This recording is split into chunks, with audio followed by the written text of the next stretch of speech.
Elmsford with the latest on the conditions there. James. Yeah, and specifically, we are on the Elmsford-Greenburg town line where, yeah, a big problem. Take a look over here. This is the water line from the floods last night. I'm 5 feet 10 inches tall, and yeah, you can see it's right around my nose all the way down here. This is a business that tracks water lines. That was Ida 4 years ago. This event was the heaviest rain event since Ida, so in the last 4 years, and the result, a lot of issues here, so strongly that a state of emergency was declared by the mayor.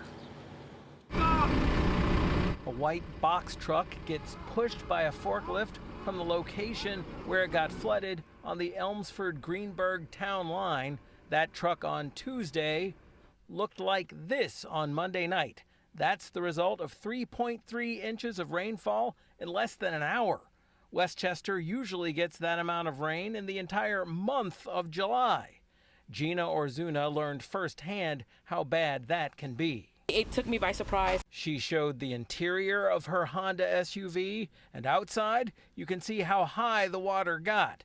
She said her vehicle was here waiting to get serviced on Monday when it started raining, but the situation changed in an instant. It was rising too quickly, so I decided, I was like, I can't get it towed, and there was no tow trucks were gonna come and take it, so it was already like yay high, so I was just like, you know what? I can't do much about it, so unfortunately I'm gonna have to sacrifice it. At least nobody was in her car when water washed over it. The same could not be said over on Main Street in Elmsford, a mile and a half away. Compare how it looked on Tuesday to this. That's Elmsford police officer Anthony Lopez, seconds after he rescued the driver of the car you see in the background. The officer went into the water to break the driver's window and pull him out. Dawes said, I can't wait. I mean, if the water's that high in the car. So he went in, took his gun belt off, went in, got the guy out, and he was, like this and trying to, breathe his last couple breaths before he would have, drowned. The mayor of Elmsford talks about the heroism that his officer showed and talks about why flooding that didn't fully drain until Tuesday afternoon caused the mayor to declare a state of emergency.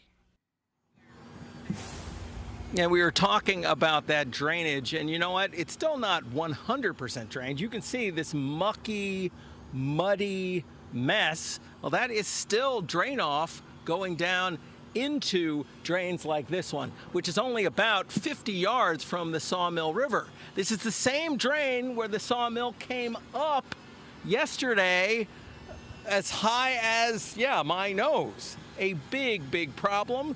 The village of Elmsford says that the state has not made its obligation to try and fund some flood mitigation efforts that it's working on. We reached out to the governor's office and the State Department of Environmental Conservation and are still waiting to hear back from them on this issue. Meanwhile, residents here say the sooner more mitigation efforts can happen, the better. We'll have more coming up on the Pix 11 News at 6 o'clock. Right now, reporting live from Elmsford, I'm James Ford, Pix 11 News.